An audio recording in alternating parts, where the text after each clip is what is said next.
عیسائیت نے اس افسانے کو جنم دیا کہ ہر انسانی بچہ اپنے اولی ماں باپ کے گناہوں کا بوجھ ساتھ لیے پیدا ہوتا ہے، اور اس بوجھ کو اپنے سر سے اتار دینا اس کے بس کی بات نہیں۔ اس سے یہ نتیجہ مرتب ہوا کہ انسان بے بس اور مجبور ہے۔ ہندوؤں نے اس تصور میں تھوڑی سی تبدیلی کی اور یونانی فکر سے تناسخ کا عقیدہ مستعار لیتے ہوئے، یاد رکھیے یہ ہندو دھرم جو ہے ان کے ہاں اپنی کوئی چیز ہی نہیں ہے، یہ تو بھانمتی نے کنبا جوڑا ہوا ہے، کہیں کی اینٹ اور کہیں کا روڑا، کچھ ایرانیوں سے لیا کچھ یونانیوں سے لیا۔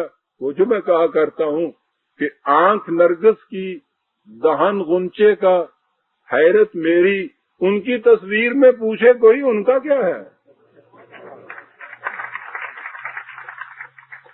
ان کے ہاں اپنی کوئی شے نہیں ہے۔ بڑا محکم فلسفہ، بڑی بنیاد ان کی تناسخ کے مسئلے اواگاؤن کے چکر کے اوپر ہے، اور یہ انہوں نے یونان سے حکیم فائثاگورس سے لیا ہوا ہے مستعار۔ اور اسی طرح سے عزیزان من زندگی رہی تو اگلے کنونشن میں مجھ سے کہا گیا ہے کہ اب کے تو تم نے یہ بتایا ہے نا کہ ہندو کیا ہے، ذرا اگلے کنونشن میں یہ بتانا کہ ہندوؤں کا مذہب کیا ہے، وہ اس سے بھی زیادہ دلچسپ چیز ہوگی۔ بہرحال انہوں نے یونانی فکر سے تناسخ کا عقیدہ مستعار لیتے ہوئے کہا کہ ہر انسانی بچہ اپنے پچھلے جنم کے گناہوں کی علائش کو ساتھ لے کر پیدا ہوتا ہے،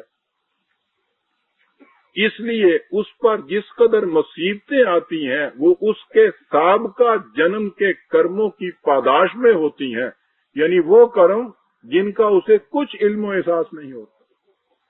اس سے یہ نظریہ وجود میں آیا کہ انسان کے ساتھ جو کچھ دنیا میں ہوتا ہے وہ پہلے سے مقرر شدہ ہوتا ہے اور اسے بدلنے پر یہ قادر نہیں۔ اسے قسمت، تقدیر، پری ڈٹرمینیشن یا فیٹلزم کا عقیدہ کہتے ہیں۔ یہ عقیدہ مذہب کی دنیا تک ہی محدود نہ رہا بلکہ دنیا فکر کو بھی اس نے اچھا خاصا متاثر کیا، چنانچہ دنیا کے بڑے بڑے فلاسفرز اس کے مؤید ہو گئے اور رفتہ رفتہ یہ بھی مسلمات میں شمار ہونے لگا۔ قرآن آیا اور اس نے اس افسانے کی حقیقت کو بھی بے نقاب کر دیا۔ اس نے کہا کہ انسان دنیا میں ایک سادہ لوح لے کر آتا ہے جس پر وہ اپنی تقدیر خود اپنے قلم سے لکھتا ہے، اس پر جو مصیبت بھی آتی ہے خود اس کے اپنے ہاتھوں کی لائی ہوئی ہوتی ہے۔ وَمَا أَصَابَكُم مِّن مُّصِيبَةٍ فَبِمَا كَسَبَتْ أَيْدِيكُمْ، جو مصیبت بھی تم پر آتی ہے وہ تمہارے اپنے ہاتھوں کی لائی ہوئی ہوتی ہے۔ اس حقیقت کو واضح کرنے کے لیے یہ نقطہ بڑا ہی قابل غور ہے عزیزان من۔ اس حقیقت کو واضح کرنے کے لیے کہ تمہارا مستقبل پہلے سے متعین اور مرتب نہیں ہوتا بلکہ تم خود اپنے ہاتھوں سے اپنا مستقبل تشکیل و تعمیر کرتے ہو۔ قرآن کریم ایک جامع اصطلاح استعمال کرتا ہے اور وہ اصطلاح ہے ما قدمت ایدیکم، جو کچھ تمہارے ہاتھ پہلے سے بھیج دیتے ہیں وہی تمہارے مستقبل کی تشکیل کرتا ہے۔ یہ ظاہر ہے کہ انسان کا عمل پہلے سرزد ہوتا ہے اور اس کا نتیجہ بعد میں برآمد ہوتا ہے۔ قرآن کہتا ہے کہ ہر نتیجہ جو تمہارے سامنے آتا ہے وہ پیدا کردہ ہوتا ہے تمہارے اس عمل کا جو تم نے اس سے پہلے کیا۔ پہلے کیا ہو سے مراد یہ نہیں ہے کہ کسی پچھلے جنم میں کیا ہو، قرآن کسی پچھلے جنم کو تسلیم نہیں کرتا، اس سے مراد ہے وہ عمل جو اس زندگی میں پہلے کیا گیا ہے۔ یہ اصطلاح بڑی واضح ہے اور اس باطل عقیدے کی بڑی شد و مد سے تردید کرتی ہے جس کی روح سے سمجھا جاتا ہے کہ انسان کو جو کچھ پیش آتا ہے وہ پہلے سے طے شدہ ہوتا ہے اور اس میں کس کے اختیار و ارادے کا کوئی دخل نہیں ہوتا۔ چنانچہ وہ کہتا ہے کہ فَكَيْفَ إِذَا أَصَابَتْهُم مُّصِيبَةٌ بِمَا قَدَّمَتْ أَيْدِيهِمْ، جب ان پر ان کے ان اعمال کی وجہ سے جو یہ پہلے کر چکے ہیں کوئی مصیبت آتی ہے تو پھر اس کے بعد یہ کیفیت ہوتی. اس مضمون کی قرآن کریم میں متعدد آیات ہے، لیکن اس وقت میں ان میں سے صرف ایک پر اکتفا کرتا ہوں. جیسا کہ میں نے ابھی عرض کیا ہے، بنیادی سوال یہ ہے کہ کیا انسان کا مستقبل، اس کا فیوچر پہلے سے طے شدہ ہے یا وہ اسے اپنے ہاتھوں سے جیسا جی چاہے متشکل کر سکتا ہے؟ سوال یہ ہے. جواب اس کا سورہ حشر میں کہا گیا کہ یا ایھا الذین آمنوا اتقوا اللہ ولتنظر نفس ما قدمت لغد. اے جماعت مومنین، تمہیں چاہیے کہ قوانین خداوندی کی نگہداشت کرتے رہو، اور ہر شخص کو چاہیے کہ وہ دیکھے کہ وہ اپنے کل کے لیے آج کیا کرتا ہے. میں سمجھتا ہوں کہ اس باب میں اس سے زیادہ وضاحت سے کچھ کہنے کی ضرورت نہیں. ہر انسان اپنا مستقبل خود اپنے ہاتھوں سے تعمیر کرتا ہے.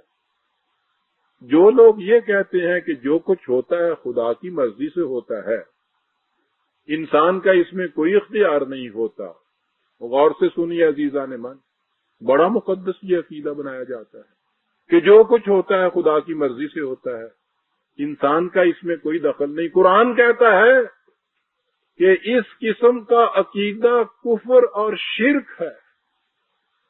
سورہ انعام میں ہے سَيَقُولُ الَّذِينَ أَشْرَكُوا لَوْ شَاءَ اللَّهُ مَا أَشْرَكْنَا وَلَا آبَاؤُنَا. ان مشرکین سے پوچھو تو یہ فوراً کہہ دیں گے کہ واہ، ہم اپنے اس فعل کے ذمہ دار خود تھوڑے ہیں.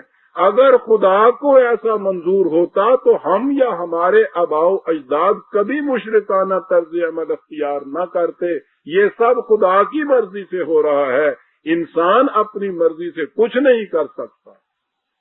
قرآن کریم میں اس مضمون کی کئی ایک اور آیات ہیں برادران عزیز. ان آیات سے واضح رہے کہ میرا ایک خطاب تھا ایک کنونشن میں، خدا کی مرضی یا تقدیر کا عقیدہ.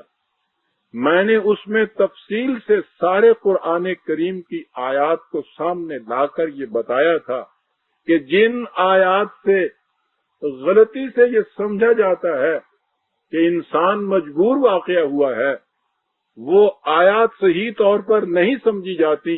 قرآن کریم سے اگر ان کی وضاحت مانگی جائے تو وہ خود اس چیز کا فیصلہ کر دیتا ہے کہ ہر انسان اپنے عمل کا خود ذمہ دار ہے. اور بات تو یہ ہے کہ یہ سارا مقافات عمل کا عقیدہ، یہ ساری جزا و سزا، یہ سارے کا سارا حشر و نشر، یہ سب اس پہ ہے کہ انسان اپنے عمل کا آپ ذمہ دار ہے. اگر یہ مشین کی طرح مجبور محض ہے تو پھر اس کو سزا کاہے کی اور اس کی جزا کاہے کی.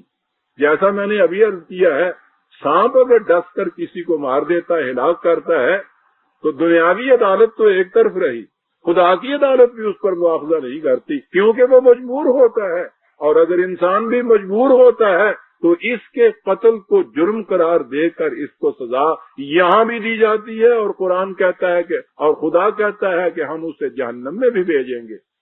اس لیے ان آیات سے واضح ہے کہ قرآن کریم نے کس طرح اس باطل نظریہ کی تردید کی کہ انسان مجبور محض ہے، جو کچھ ہوتا ہے خدا کی مرضی سے ہوتا ہے، یا انسان کا مستقبل پہلے سے طے شدہ ہوتا ہے، یہ اس کی تعمیر اپنے ہاتھوں سے نہیں کرتا. بالفاظ دیگر قرآن کریم نے عقیدہ تقدیر کی دھجیاں بکیر کر رکھ دی. اسی کا نتیجہ تھے کہ جس قوم نے اپنی نگاہ میں یہ تبدیلی پیدا کر دی تھی، اس نے نہ صرف اپنی تقدیر کو سنوارا بلکہ زمانے کی تقدیروں کا رخ موڑ دیا. لیکن یہ ظاہر ہے کہ اپنی تقدیر اپنے ہاتھ سے لکھنے اور اپنا مستقبل آپ تعمیر کرنے کے لیے مسلسل جہاد اور تہم تگ و تاز کی ضرورت ہوتی ہے. جب انسان سمجھ لے کہ وہ اپنے ہر فیصلہ اور عمل کا ذمہ دار آپ ہے تو اسے ایک قدم اٹھانے سے پیشتر 10 مرتبہ سوچنا پڑتا ہے. اور جب اسے اس کا علم ہو کہ وہ صرف اسی کا مستحق ہے جس کے لیے اس نے خود محنت کی ہو، تو اس کی زندگی جوئے شیر و شیشے تیشا و سنگے گراں کی فرہادیت کا مرکب ہوتی ہے۔ لیکن کام چور، سہل انگار، تان انسان، دوسروں کی کمائی پر عیش اڑانے والے، اپنی ذمہ داریوں کو دوسروں کے سر تھوپنے کے عادی، اور محنت ہی نہیں بلکہ سوچنے سمجھنے کی زحمت بھی برداشت نہ کرنے کے خوگر انسان اس قدر مسلسل سعی و عمل کی زندگی کو کیسے گوارا کرتے؟ اس لیے ان کی سوچی سمجھی تدبیر یہ تھی کہ جس نظریے نے ان کی تاناسانیاں چھین لی ہیں، اس نظریے کو بدل کر پھر سے اسی افسانہ کہن کا احیاء کر دیا جائے، اور اس عقیدے کو حقیقت قرار دے دیا جائے کہ سب کام اپنے کرنے تقدیر کے حوالے، نزدیک عارفوں کے تدبیر ہے تو یہ ہے تدبیر ہوئی نا۔